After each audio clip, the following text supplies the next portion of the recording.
Hello everyone, welcome to medical media tech channel. ఈరోజు మనం తెలుసుకోబోయే టాపిక్ వచ్చేసి urinary tract infections. Urinary tract ఇన్ఫెక్షన్స్లో మనము definition, etiology, pathophysiology, signs and symptoms, medical, surgical, nursing management and dietary management గురించి తెలుసుకుందాం. ఈరోజు డెఫినేషన్ వచ్చేసి యూటీఐ అని అంటే UTI is an infection in any part of the urinary system. Urinary సిస్టంలో ఏ పార్ట్లో కూడా ఇన్ఫెక్షన్ వచ్చినా కూడా యూరినరీ ట్రాక్ ఇన్ఫెక్షన్స్ అని అంటాము. ఇంక్లూడింగ్ అంటే ఏంటి, కిడ్నీస్ కానీ, యూరేటర్ కానీ, బ్లాడర్ కానీ, కిడ్నీస్, యూరేటర్, బ్లాడర్, యూరెత్రా, ఈ వీటిల్లో ఎక్కడ ఏ పార్ట్లో ఇన్ఫెక్షన్ వచ్చినా కూడా మనం యూరినరీ ట్రాక్ ఇన్ఫెక్షన్ అని అంటాము. అప్పర్ యూరినరీ ట్రాక్ ఇన్ఫెక్షన్స్ ఉంటాయి, లోయర్ యూరినరీ ట్రాక్ ఇన్ఫెక్షన్స్ ఉంటాయి. అప్పర్ యూరినరీ ట్రాక్ ఇన్ఫెక్షన్స్ వచ్చేసి కిడ్నీలో ఇన్ఫెక్షన్ వచ్చేస్తే పైలోనెఫ్రైటిస్ అని అంటాము. యూరేటర్లో ఇన్ఫెక్షన్ వచ్చింది అని అంటే యూరేటరైటిస్ అని అంటాము. అదే అప్పర్ యూరినరీ ట్రాక్. అండ్ వచ్చేసి లోయర్ యూరినరీ ట్రాక్ అని అంటే బ్లాడర్లో ఒకవేళ ఇన్ఫెక్షన్ వచ్చింది అని అంటే ఏమంటాము, సిస్టైటిస్ అని అంటాము. నెక్స్ట్ వచ్చేసి యూరెత్రాలో వచ్చింది అని అంటే యూరెథ్రైటిస్ అని అంటాము. మోస్ట్లీ మేల్స్లో అయితే ప్రోస్టైటిస్ కూడా దీంట్లోనే ఇంక్లూడ్ అయి ఉంటుంది.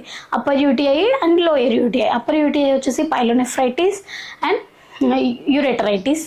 లోయర్ యూటీఐలో వచ్చేసి ఏముంటుంది, యూరెథ్రైటిస్, సిస్టైటిస్ అండ్ మేల్స్లో వచ్చేసి ప్రోస్టైటిస్ అనేది వస్తుంది. ఇది యూటీఐలో ఇంక్లూడింగ్ సైట్స్ అన్నట్టు. డెఫినేషన్ ఏంటిది, an infection which includes any part of the urinary system such as kidneys, ureter, urethra, bladder, వాటిలో ఏ ఇన్ఫెక్షన్ వచ్చినా కూడా ఇది డెఫినేషన్.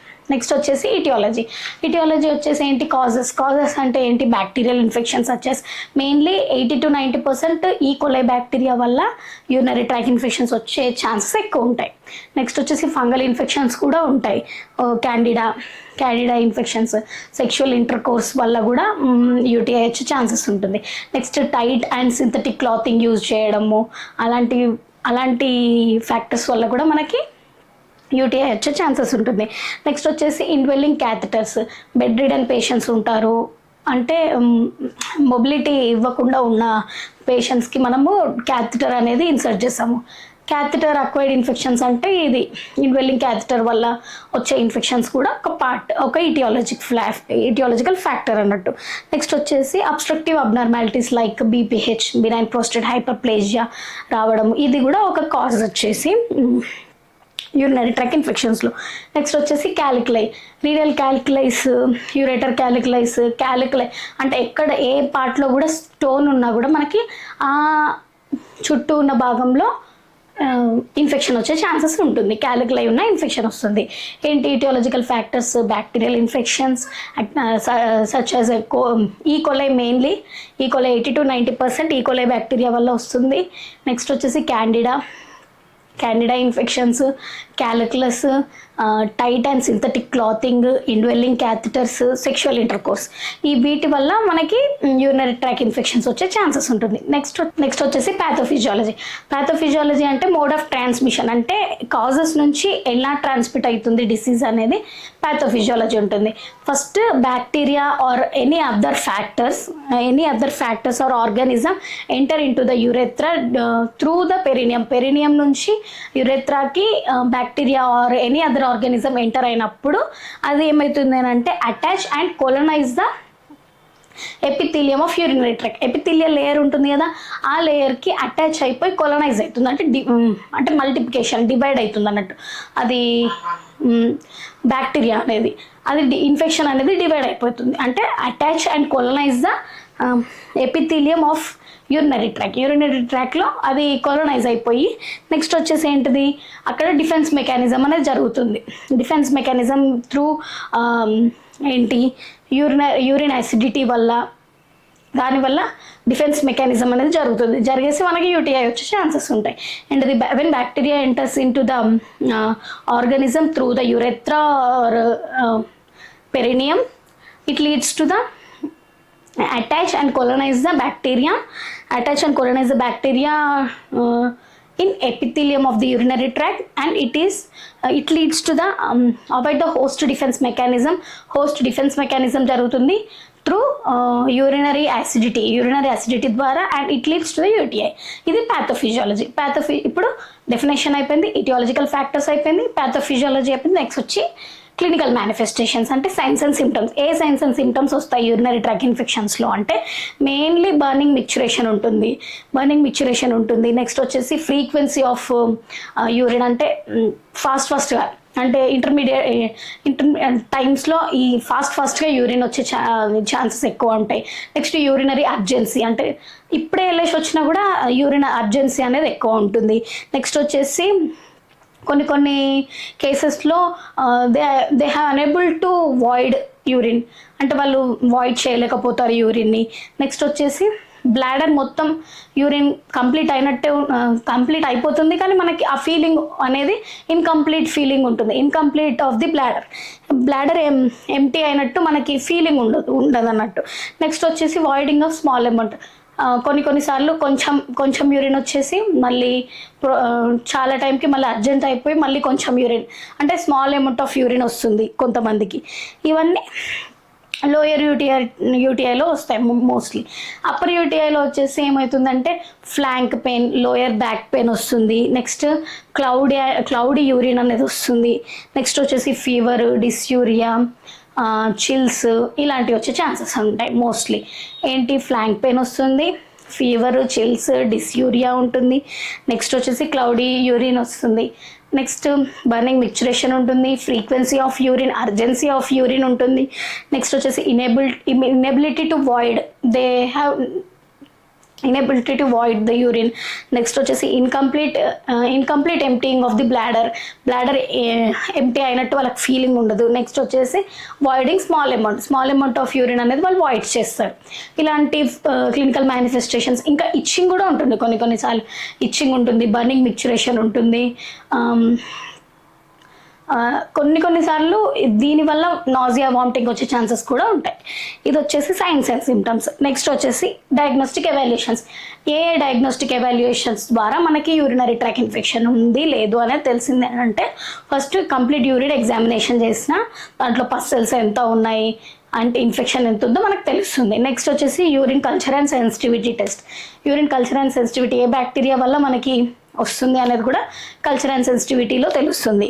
నెక్స్ట్ వచ్చేసి ఇంట్రావీనస్ పైలోగ్రామ్ వల్ల కూడా మనకు తెలుస్తుంది. నెక్స్ట్ సిస్టోస్కోపీ చేస్తారు.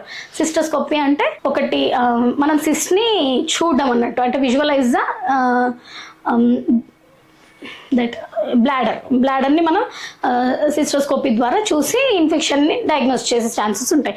అంటే ఏ టైప్ ఆఫ్ ఇన్ఫెక్షన్ ఉంది అనేది తెలుస్తుంది. నెక్స్ట్ వచ్చేసి క్యాలిక్లో ఎంత ఉంది, దాని చుట్టూ ఎంత ఇన్ఫెక్షన్ అనేది ఫామ్ అయింది అనేది తెలుస్తుంది. అండ్ నెక్స్ట్ వచ్చేసి దీంట్లో medical, surgical, nursing management and dietary management ఉంటుంది. దీంట్లో మెడికల్ మేనేజ్మెంట్ వచ్చేసి మెయిన్లీ యాంటీబయోటిక్స్ వచ్చేసి యాంటీబయోటిక్స్ ఇస్తాము, డాక్సిసిలిన్ ఇస్తాము, నార్ఫ్లెక్సిన్ ఇస్తాము, సిఫ్రోఫ్లాక్సిన్ ఇస్తాము. నెక్స్ట్ అమాక్సిసిలిన్, యాంపిసిలిన్, అమాక్సిసిలిన్ అనేవి ఈ డ్రగ్స్ అనేటివి మనకి మెడికల్ మేనేజ్మెంట్లో ఉంటుంది. యాంటీబయోటిక్స్, డాక్సిసిలిన్, అమాక్సిసిలిన్, యాంపిసిలిన్, సిప్రోఫ్లాక్సిన్, నార్ఫ్లాక్సిలిన్ ఈ డ్రగ్స్ అనేటివి మనం మెడికల్ మేనేజ్మెంట్లో యూజ్ చేసాం. నెక్స్ట్ వచ్చేసి డైటరీ మేనేజ్మెంట్లో మోస్ట్లీ క్రాన్బెర్రీ జ్యూసెస్ అనేటివి ఎక్కువ తీసుకోవడం వల్ల ఇది ఇన్ఫెక్షన్స్తో ఫైట్ చేస్తుంది. It have infection fighting properties ఉంటాయి. దీంట్లో ఇన్ఫెక్షన్తో ఫైట్ చేసే ప్రాపర్టీస్ ఉంటాయి కాబట్టి క్రాన్బెర్రీ జ్యూస్ అనేది తీసుకోవడం వల్ల యూరినరీ ట్రాక్ ఇన్ఫెక్షన్స్ కంట్రోల్ అయ్యే ఛాన్సెస్ ఉంటాయి క్రాన్బెర్రీ జ్యూస్ వల్ల. అండ్ పేషెంట్కి మనం ఏం ఎక్స్ప్లెయిన్ చేయాలి అని అంటే ప్లెంటీ ఆఫ్ వాటర్ తీసుకోవాలని చెప్పాలి. ఎక్కువ వాటర్ తీసుకోవడం వల్ల కూడా మనకి ఇన్ఫెక్షన్ అనేది క్లియర్ అయ్యే ఛాన్సెస్ ఉంటుంది. నెక్స్ట్ కాఫీ కానీ ఆల్కహాల్ కానీ ఇట్లాంటి బీవరేజెస్ ఏమి తీసుకోవద్దని చెప్పాలి. అవి ఇరిటేషన్ని ప్రొవైడ్ చేస్తాయి, అంటే ఇరిటేషన్ ఎక్కువ వచ్చే ఛాన్సెస్ ఉంటుంది కాఫీ తీసుకోవడం వల్ల కానీ ఆల్కహాల్ ఇలాంటి బీవరేజెస్ తీసుకోవడం వల్ల ఎక్కువ ఇరిటేషన్ వచ్చే ఛాన్సెస్ ఉంటుంది. దీనికి అవాయిడ్ చేయడానికి ఇవి అవాయిడ్ చేయాలి. నెక్స్ట్ క్రాన్బెర్రీ జ్యూస్ ఎక్కువ తీసుకోవాలి, ప్లెంటీ ఆఫ్ వాటర్ తీసుకోవాలి. నెక్స్ట్ వచ్చేసి సర్జికల్ మేనేజ్మెంట్లో ఏంటి, కంజెనిటల్ అనామలీస్ ఉన్నప్పుడు బినైన్ ప్రోస్టేట్ హైపర్ప్లేజియా వస్తుంది కదా, దానికి నెసెసరీ అంటే దానికి మనకి సర్జికల్ మేనేజ్మెంట్ అనేది నెసెసరీ ఉంటుంది. బినైన్ ప్రోస్టేట్ హైపర్ప్లేజియా ఉన్న పేషెంట్స్కి మాత్రం దేనికి మెడికల్ మేనేజ్మెంట్తో క్యూర్ అయిపోతుంది. నెక్స్ట్ వచ్చేసి ఒకవేళ క్యాలిక్యులస్ ఉంటే రీనల్ క్యాలిక్యులై ఉన్నా కూడా ఏ క్యాలిక్యులస్ ఉన్నా they have to remove that, ఆ సర్జికల్ మేనేజ్మెంట్ ఉంటుంది. నర్సింగ్ మేనేజ్మెంట్లో వచ్చేసి ఏంటిది అని అంటే cystitis, assess the risk factors of cystitis ఎలా వస్తుంది అనేది రిస్క్ ఫ్యాక్టర్ని మనం ఫస్ట్ అసెస్ చేయాలి. నెక్స్ట్ వచ్చేసి collect the urine sample and send them to urine for culture and sensitivity test. దీన్ని మనం కల్చర్ అండ్ సెన్సిటివిటీకి కలెక్ట్ చేసి యూరిన్ని మిస్ట్రీమ్ యూరిన్ని కలెక్ట్ చేసి మనం శాంపుల్ సెండ్ చేయాల్సి ఉంటుంది. నెక్స్ట్ వచ్చేసి డయాగ్నోసిస్ ఉంటుంది. నర్సింగ్ మేనేజ్మెంట్లో డయాగ్నోసిస్ ఏంటి? Acute pain. Next risk for infections. Next altered urinary system altered అయినా, యూరినరీ ప్యాటర్న్ ఆల్టర్ అయినా, risk for infection related to stasis అవ్వడము. నెక్స్ట్ వచ్చేసి knowledge deficit related to the precautions వల్ల, దానివల్ల కూడా నాలెడ్జ్ డెఫిసిట్ ఉండడము. నెక్స్ట్ వచ్చేసి నాలెడ్జ్ డెఫిసిట్ రిగార్డింగ్ మెడిసిన్ కానీ, హైజీన్ కానీ, మెన్స్ట్రువల్ హైజీన్ కానీ, హైజీన్ గురించి కూడా వాళ్ళకి నాలెడ్జ్ డెఫిసిట్ ఉండడము, ఫుడ్ గురించి డెఫిసిట్ ఉండడము. నెక్స్ట్ వాటర్ ఇంటేక్ గురించి ఎక్కువ తెలియకపోవడము. దీనివల్ల కూడా మనకి ఎక్కువ యూటీఐ వచ్చే ఛాన్సెస్ ఉంటుంది. మోస్ట్లీ ఫీమేల్స్ విల్ ఎక్కువగా ఫీమేల్స్ ఎఫెక్ట్ అవుతారు యూటీఐకి. నెక్స్ట్ వచ్చేసి ప్రికాషన్స్ ఏమేమి తీసుకోవాలి ఒకవేళ యూటీఐ రాకుండా, ప్రికాషన్స్ ఏమేమి తీసుకోవాలి ప్రివెన్షన్స్ అంటే ఫ్రంట్ నుంచి బ్యాక్ వరకు మోస్ట్లీ డైలీ వైప్ చేసుకోవాలి మనం. ఏంటి front to back, anus front to back wipe చేసుకోవాల్సి ఉంటుంది. నెక్స్ట్ వచ్చేసి ప్యాంటీస్ అండ్ ఇవి ఏంటి కాటన్ ప్యాంటీస్ అనేటివి ఎక్కువ వేసుకోవాలి. సింథటిక్ కానీ నెక్స్ట్ టైట్గా ఉండే ప్యాంటీస్ ఎక్కువ వేసుకోకుండా అవి అవాయిడ్ చేస్తే యూరినరీ ట్రాక్ ఇన్ఫెక్షన్స్ని కంట్రోల్ చేయొచ్చు. నెక్స్ట్ వచ్చేసి కాటన్ అండర్ ప్యాంట్స్ అనేటివి వేసుకోవాలి. నెక్స్ట్ 2 అవర్స్కి అంటే మ్యాక్సిమం 2 అవర్స్కి ఒకసారి యూరిన్ని మనం వాయిడ్ చేస్తే మంచిది.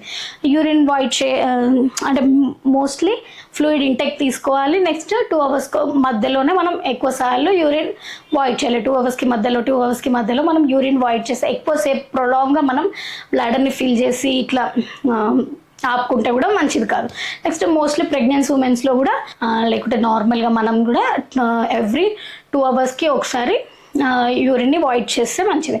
నెక్స్ట్ వచ్చేసి వాటర్ డ్రింకింగ్ అంటే ఎంత అంటే 2 to 3 లీటర్స్ వాటర్ ఖచ్చితంగా తీసుకోవాలి. వాటర్ ఇంటేక్ అనేది ఎక్కువ ఉంటే యూరినరీ ట్రాక్ ఇన్ఫెక్షన్స్ని మోస్ట్లీ మనం కంట్రోల్ చేసే అవకాశం ఉంటుంది. ఇప్పుడు ఈరోజు మనం ఏమేమి తెలుసుకుందామంటే యూటీఐలో definition, etiology, pathophysiology, clinical manifestations, diagnostic evaluations, medical, dietary, surgical and nursing management గురించి తెలుసుకున్నాం. నర్సింగ్ మేనేజ్మెంట్లో వచ్చేసి డయాగ్నోసిస్ ఏంటి? Acute pain, altered urinary pattern, risk for infections, knowledge deficit and knowledge deficit related to the perineal care, medication, hygiene and fluid intake గురించి కూడా knowledge deficit ఉండడం, ఇవన్నీ కూడా మన నర్సింగ్ డయాగ్నోసిస్కి రాసుకోవడానికి ఉంటుంది. నెక్స్ట్ ప్రివెన్షన్స్ ఎలా ప్రివెంట్ చేయవచ్చో కూడా మనం ఈరోజు తెలుసుకున్నాం. ఈరోజు మనం యూరినరీ ట్రాక్ ఇన్ఫెక్షన్స్ గురించి పూర్తిగా తెలుసుకున్నాం కదా. రేపటి వీడియోలో మళ్ళీ కలుసుకుందాం. Thank you for watching medical MediaTek channel.